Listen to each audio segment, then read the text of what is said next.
I am continuing my reading.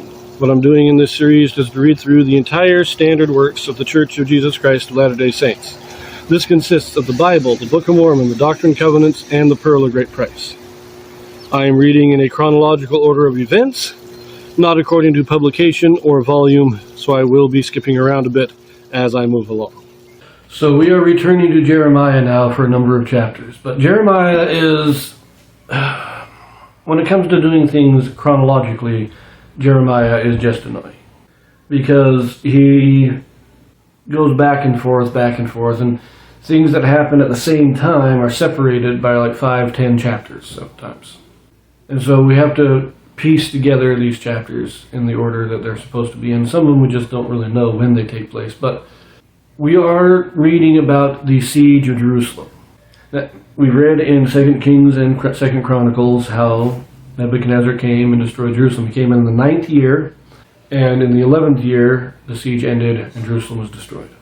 We are now going to read, again, parallel accounts of this. We had one account in 2 Kings.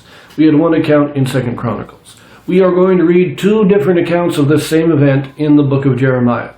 This first one will be in chapter 52, but it won't be the entire chapter. There are other things going on in this. Remember, we already read the first 3 verses of this chapter when we read about the beginning of the reign of Zedekiah. And we will read the ending of this chapter when we get to the ending of the last portion of 2 Kings. But this middle part here, this is parallel. So chapter 52 is kind of parallel to chapter 25 of 2 Kings. It's very close to word for word of 2 Kings 25. So we've already read the beginning of 2 Kings 25 and the beginning of Jeremiah 52. We just read the middle of 2 Kings 25. Now we will read the middle of Jeremiah 52. We pick this up in verse 4, and we will read through verse 30. And it came to pass in the 9th year of his reign, in the 10th month, in the 10th day of the month, that Nebuchadrezzar, king of Babylon, came, he and all his army, against Jerusalem, and pitched against it, and built forts against it round about. So the city was besieged unto the 11th year of King Zedekiah. And in the 4th month, in the 9th day of the month, the famine was sore in the city, so that there was no bread for the people of the land.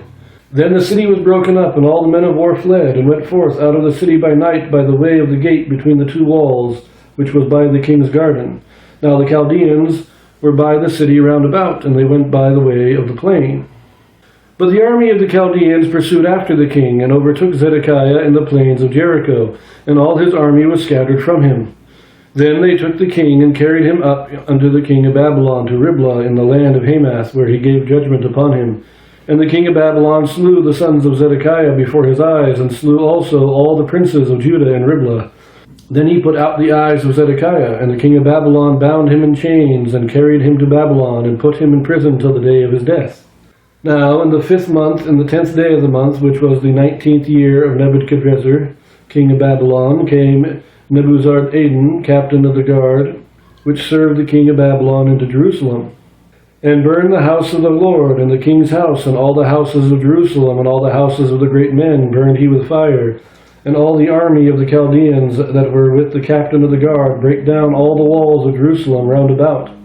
Then Nebuzaradan, the captain of the guard, carried away captive certain of the poor of the people, and the residue of the people that remained in the city, and those that fell away, that fell to the king of Babylon, and the rest of the multitude. But Nebuzaradan, the captain of the guard, left certain of the poor of the land for vine dressers and for husbandmen. Also the pillars of brass that were in the house of the Lord, and the bases, and the brazen sea that was in the house of the Lord, the Chaldeans brake, and carried all the brass of them to Babylon. The cauldrons also, and the shovels, and the snuffers, and the bowls, and the spoons, and all the vessels of brass wherewith they ministered, took they away. And the basins, and the fire pans, and the bowls, and the cauldrons, and the candlesticks, and the spoons, and the cups, that which was of gold and gold, and that which was of silver and silver, took the captain of the guard away. The 2 pillars, 1 sea, and 12 brazen bowls that were under the bases, which King Solomon had made in the house of the Lord, the brass of all these vessels was without weight. And concerning the pillars, the height of 1 pillar was 18 cubits, and a fillet of 12 cubits did compass it, and the thickness thereof was 4 fingers, it was hollow. And a chapiter of brass was upon it, and the height of 1 chapiter was 5 cubits. with network and pomegranates upon the chapiters round about, all of brass. The second pillar also, and the pomegranates were like unto these. And there were 96 pomegranates on a side, and all the pomegranates upon the network were 100 round about. And the captain of the guard took Sariah the chief priest, and Zephaniah the second priest, and the 3 keepers of the door. He took also out of the city an eunuch, which had the charge of the men of war, and 7 men of them that were near the king's person, which were found in the city, and the principal scribe of the host, who mustered the people of the land, and 70 men of the people of the land that were found in the midst of the city. So Nebuzaradan, the captain of the guard, took them, and brought them to the king of Babylon, to Riblah. And the king of Babylon smote them, and put them to death in Riblah, in the land of Hamath. Thus Judah was carried away captive out of his own land. This is the people whom Nebuchadrezzar carried away captive. In the 7th year, 3,000 Jews, and 23. In the 18th year of Nebuchadrezzar, he carried away captive from Jerusalem 832 persons. In the 23rd year of Nebuchadrezzar, Nebuzaradan, the captain of the guard, carried away captive of the Jews 745 persons. All the persons were 4,600. Yeah, this is almost basically the exact same thing we read in 2 Kings. There are a few differences. It does give different or more details about the instruments in the temple.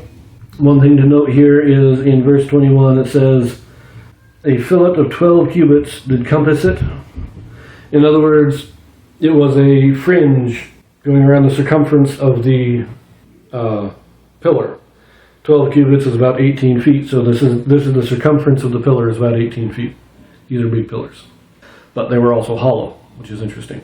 But the only other difference that I can see in this is that it catalogs who and when Babylon took people captive. When it says the 7th year, that's going to be the year that Jehoiakim died, that Jehoiakim or Jeconiah was taken captive and Zedekiah was made king. In the 19th year, that is the year that Jerusalem is destroyed.